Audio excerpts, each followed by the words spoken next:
Unit 11, problem post number 2, Zero Product Property, Part 2.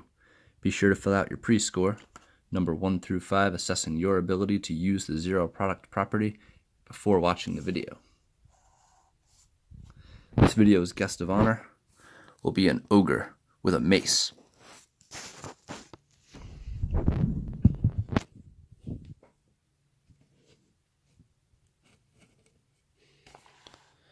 Okay, so last video we talked about the zero product property. We knew we needed to do some factoring in order to set each factor equal to 0 to solve. But in this part 2 version of zero product property, it looks like we have just some equations here without it being equal to 0. So our first step for all of these problems is going to need to be to set the equation equal to 0. So one thing that I want to keep consistent throughout is keeping my x squared positive. So whenever I see x squared is positive already, I want to move all the other stuff to that side. So I got to get rid of the 11x and the 28. So I'll subtract 11x from both sides, and I will add 28 to both sides. So when I subtract 11x and I add 28, there are no like terms among these three. So they're actually all going to be there as they are. X squared minus 11x plus 28. Over here on this side of the equation, they cancel out, so I'm left with nothing, 0. So I've successfully set the equation equal to 0. Now I have zero product property in sight. In order to use the zero product property, though, I need factors, but I don't have factors yet, so let's factor this. I'm going to use my AM factoring method. I want to add to 11, multiply to 28. So I'm going to need some factors of 28. We've got 1 and 28, 2 and 14, 3 doesn't go in, 4 and 7, 5 doesn't go in, 6 doesn't go in, and 7 and 4 we already have. So we need to make an 11. This is positive, so we're going to have two signs that are the same. The b term is negative, so they're both going to be negative. So to make an 11, I have to choose 4 and 7. So I'll have x minus 4, x minus 7. All of that's equal to 0. Once I have my factors, I can set each factor equal to 0. So x minus 4 is equal to 0, and x minus 7 is equal to 0. So here I'll have to add 4 to both sides. So x equals 4. Over here I'll have to add 7 to both sides, and x will equal 7. Okay, moving on to number 2. We again see that we're not equal to 0, so we're going to have to get rid of this 3x. We want this to be a 0, so I'm just going to subtract it. This time I do have a like term to combine it with, so I'm going to put minus 3x right underneath the 17x because those ones are like terms. So the x squared will stay the same. 17 minus 3 is 14, so I'll have 14x, and then the plus 49 will stay the same, and now it's all equal to 0. So here I need to find factors of 49. I got 1 and 49. Don't believe anything else goes in until we get to 7 and 7, which will be the correct pair because I got to make a 14. So I'll make my two groups of parentheses. Again, this is AM factoring, add to the middle term, multiply to the last term. This is positive, so the signs need to be the same. B term is also positive, meaning they'll both be positive. So x plus 7, x plus 7. From here, we have two factors being multiplied equals 0, so I can set each factor equal to 0. X plus 7 equals 0. This is the same one, x plus 7 equals 0, so I only really need to solve one of them. They're both going to give me the same answer. If I subtract 7, x will equal negative 7. For number 3, we have x squared equals 2x. Again, on my x squared, I want to keep that positive, so I'll subtract the 2x from both sides. These are not like terms, I can't combine them, so they'll stay exactly as they are, x squared minus 2x. Here these terms will cancel out, I'll get a 0. Now it's time to factor. Notice that they both have x in common, so I can use greatest common factor, factoring out an x. If I factor an x out of x squared, I'm left with just x. If I factor an x out of 2x, I'm left with just 2. Right, remember, greatest common factor, I should be able to multiply back in to get the original. X times x is x squared. X times negative 2 is negative 2x. Now I have my factors. I'll have x equals 0. This one's already done for us. We don't need to do any further work with that. X minus 2 equals 0. This one I have to add 2 to both sides, and I'll have x is equal to positive 2. So here are my two solutions. I have x equals 2 and x equals 0.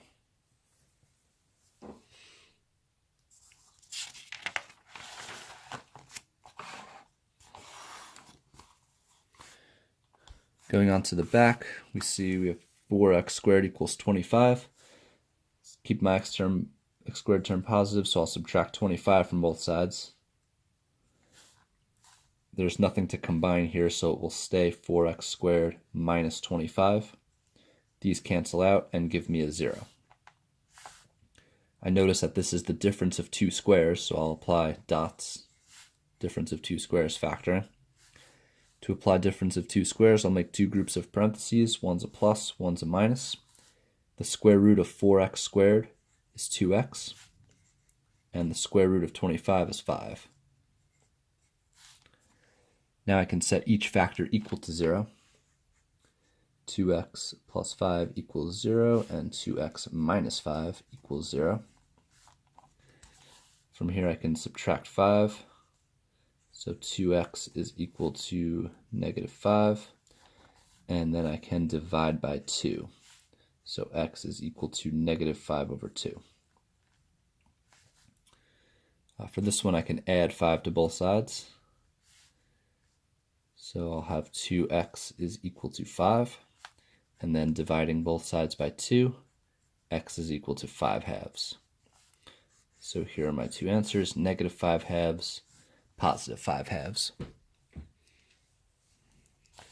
Number 5, we have negative x squared equals 5x plus 4. So now, I don't really like that my x squared is negative, so to make it positive, I'm going to actually move it to the other side. I'll add x squared to both sides. There's nothing to combine with it over here, so it'll stay x squared, and then plus 5x because the 5x was positive, and then plus 4. From here I can use some AM factoring. I want to multiply to 4, add to 5. So I have my factors of 4, 1 and 4, 2 and 2. The 1 and the 4 will give me a 5. So I'll have x plus 1, x plus 4. From here I'll set each factor equal to 0.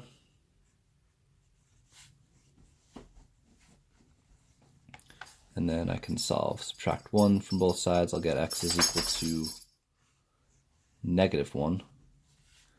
And subtract 4 from both sides. X is equal to negative 4.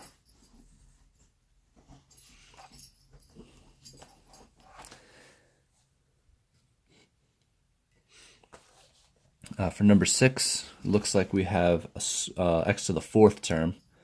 And we actually have a coefficient on the highest degree, which is atypical of algebra 1, so we're actually going to use some GCF factoring here.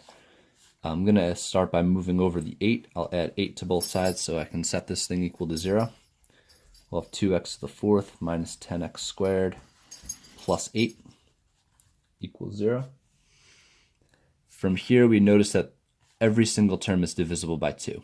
So I'm going to factor out the greatest common factor of 2. So I'll be left with x to the 4th minus 5x squared plus 4 equals 0. This trinomial is very similar to the one we saw in number 5, except in number 5 we had positive positive. This time we have negative positive. So the only thing that's going to change about that is that my factors are going to have to be both negative instead of both positive, because this one says the signs are the same, but since the b term is negative, that means they both need to be negative. So I'll have negative 4, negative 1. I have to multiply to x to the 4th, so let's use x squared and x squared. So x squared minus 4 times x squared minus 1 will give me this trinomial. It's all still equal to 0. This can actually be factored further, right, with the difference of two squares. So let's do that. Let's break the x squared minus 4 into two groups of parentheses. One's a plus, one's a minus. The square root of x squared is x. And the square root of 4 is 2. The same can be done for x squared minus 1. It's also the difference of two squares. The square root of x squared is x. One's a plus, one's a minus. The square root of 1 is 1. So wow, we actually have 5 factors. So from here, we can set each factor equal to 0.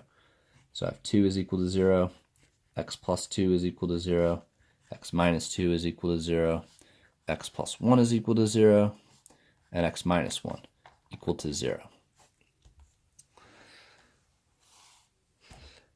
From here, we want to check all of these factors and make sure x is isolated. We do notice, however, that we have a 2 equal to 0, which is completely ridiculous because 2 is not equal to 0. Whenever this happens, we just want to put a slash through the equal sign and count this as an extraneous solution, meaning it's not actually a solution to the problem. If we plugged in 2, we would not get a true equation. So 2 is not equal to 0. Whenever you have a non-zero number equal to 0 as part of your breakdown of the zero products property, just put a slash through the equal sign and disregard it as a solution. An alternate way to handle the 2 would be to divide both sides of the equation by 2 before setting each factor equal to 0. Then 0 divided by 2 will stay to 0, and it will eliminate the 2 from that side of the equation. So either way you want to handle it is fine. For the rest of them, here I have to subtract 2 from both sides. X is equal to negative 2. Here I have to add 2 to both sides. X is equal to positive 2. And then the same will happen with the 1s. I'll get a negative 1, and I will get a positive 1. So we can represent this as a solution set. I haven't really been doing that in this video, but it is an option to represent your answer. We have plus minus 1, plus minus 2. Those are our possible answers.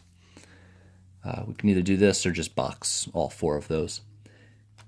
Anyway, be sure to fill out your post score, number 1 through 5, assessing your ability to use the zero product property, especially on problems like this where we need to solve for 0 first before factoring, after watching the video.